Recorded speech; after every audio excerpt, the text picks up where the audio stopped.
Okay, everybody, greetings and welcome here to Prog Monster. My name is Murph. I am the host of this show, a show dedicated to progressive rock and other forms of rock music.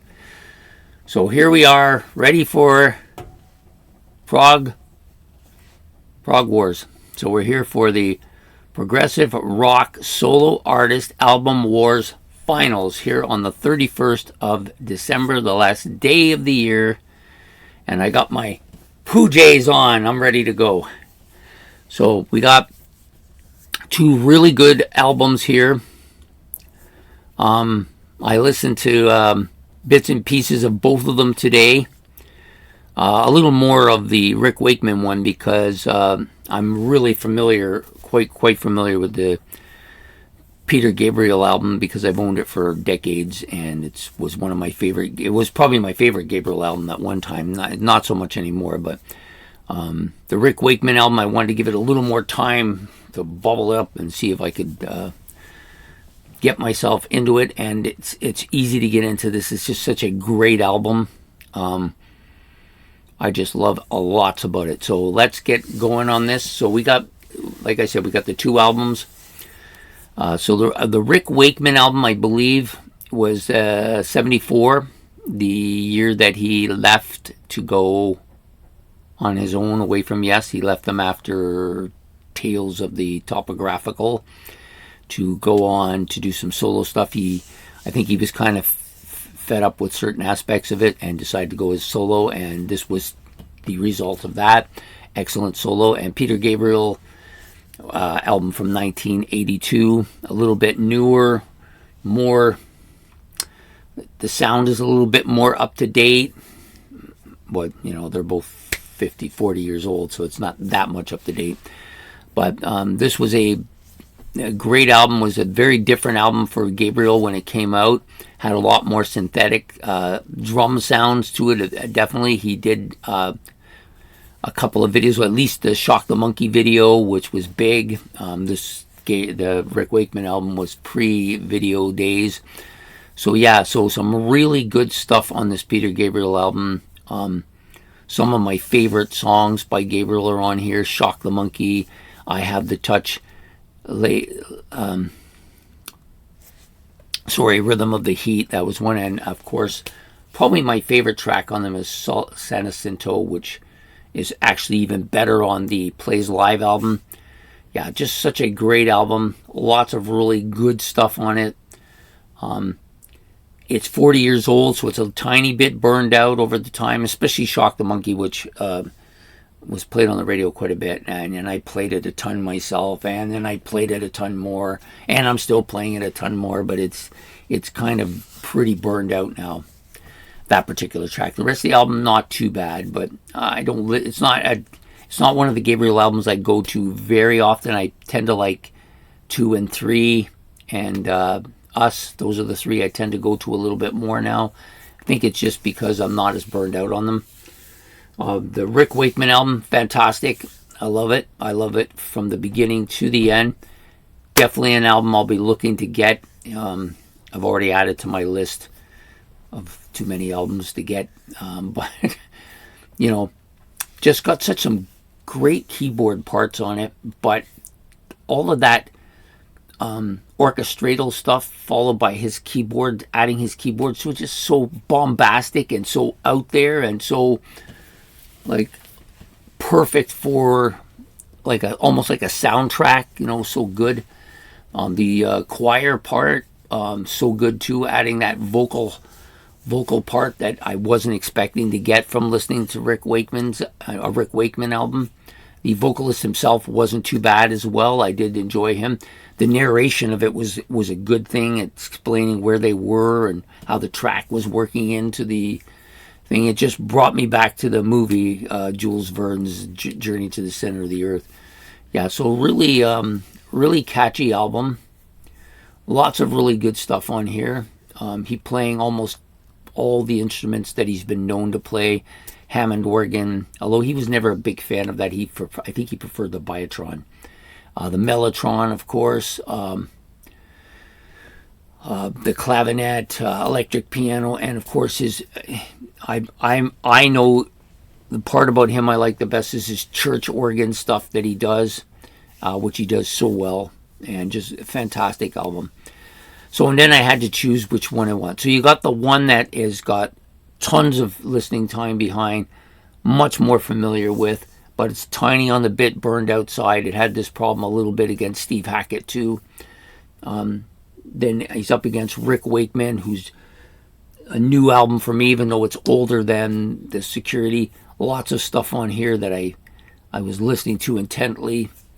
And of course, it hasn't been around long enough, so it doesn't really have the kind of stay-to stuff that you would hope that it would against such an older album. But you know what? I just made my mind up, and it's got to be Rick Wakeman this time, even though I never thought anything could beat this Peter Gabriel album going in here. I thought this is going to be in the finals, going to be very tough to beat.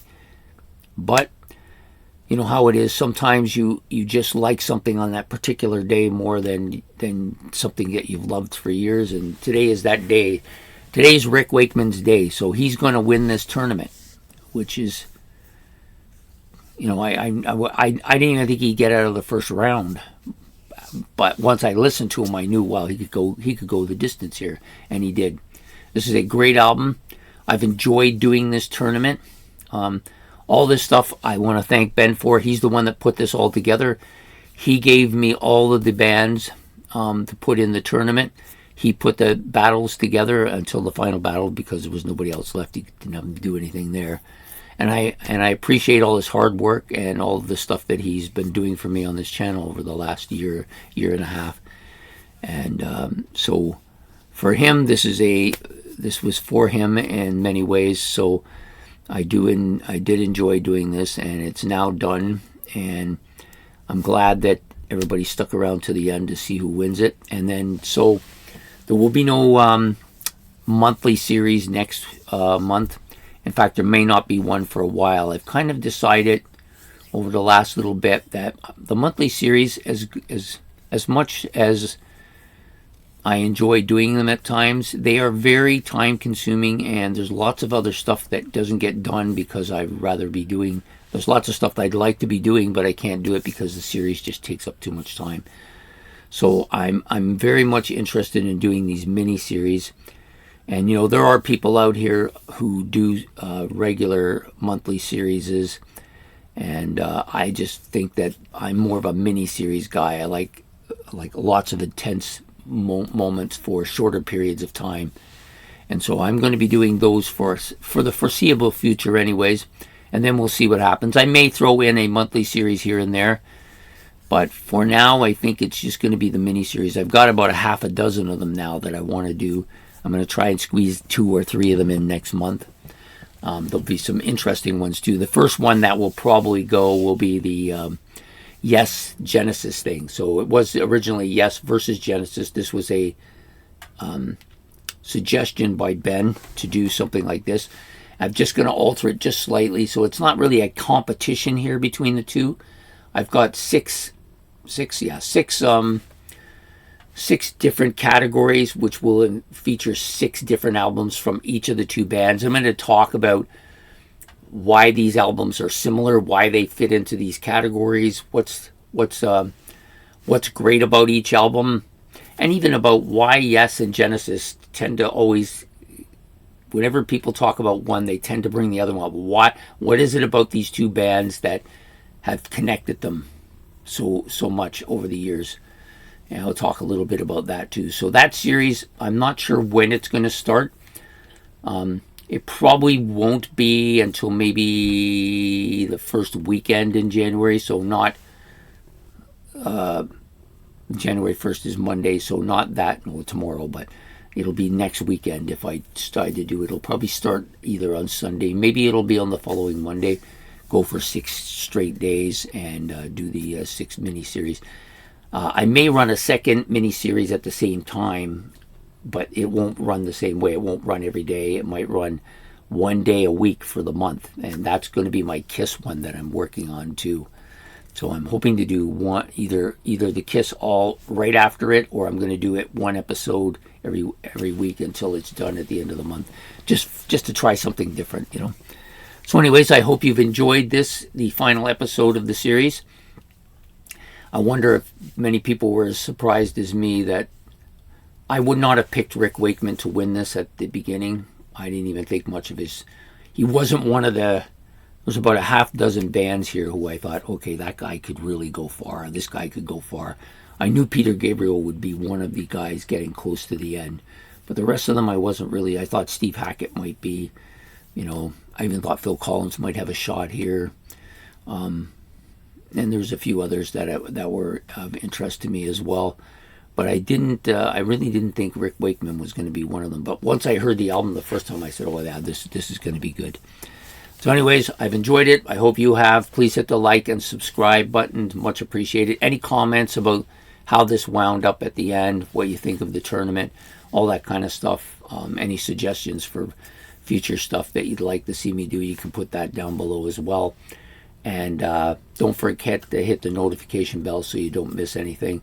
And we will see you when the next series starts. The next mini-series starts will probably be a week from today.